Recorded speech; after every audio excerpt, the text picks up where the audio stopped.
কি অদ্ভুত তাই না সুকুল্ল? সবাই মুস্তাফা ভাইয়ের অপেক্ষায় ছিল, অথচ সাম্রাজ্যের নায়েব নিযুক্ত হলাম আমি। অদ্ভুত ব্যাপার কেন হবে শাহজাদা? যত যাই হোক মানিসা সঞ্জয়কে তো আপনিই ছিলেন। সবাই যখন এটাকে ভুল ভাবছে, তখন তুমি আসলেই এমনটা ভাবছ, নাকি কেবল আমাকে খুশি করার জন্য এসব বলছো? আমি জাহাপনার বুদ্ধিমত্তা আর জ্ঞানে মুগ্ধ শাহজাদা। ওনাকে আপনি এমন কিছু দেখিয়েছেন যা অন্য কেউ দেখাতে পারেনি, যেমনটা আমাকে দেখাচ্ছেন। ভবিষ্যতের কথা কেউ জানে না সুকুল্ল,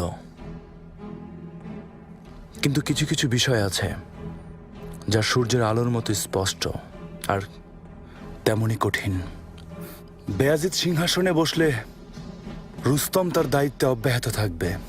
মুস্তাফা ভাই সিংহাসনে বসলে নিজের পছন্দ মতো লোককে বেছে নেবে। আর যদি আমি সিংহাসনে বসি, তাহলে আমার পাশে অভিজ্ঞ আর যোগ্যতা সম্পূর্ণ কাউকে রাখবো, কিন্তু সেটা কে হবে তা জানি না। আপনি যাকে যোগ্য মনে করবেন সেই হবে।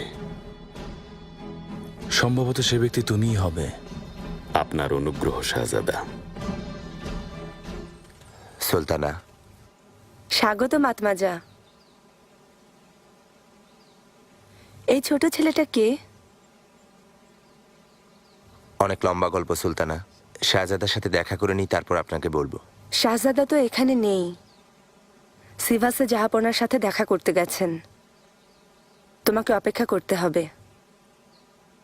তোমার নাম কি? ইউসুফ। তুমি দেখতেও ইউসুফের মতো।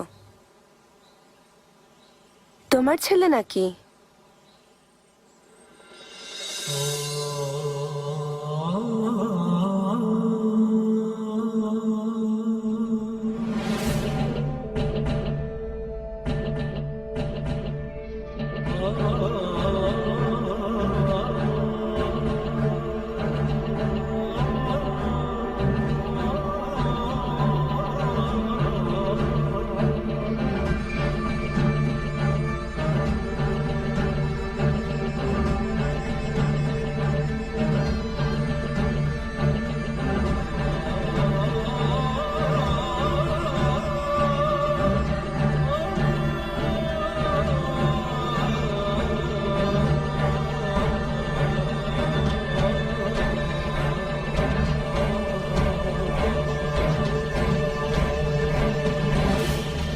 মহামান্য শাহজাদা, জাহাপনা আপনার অপেক্ষায় আছেন।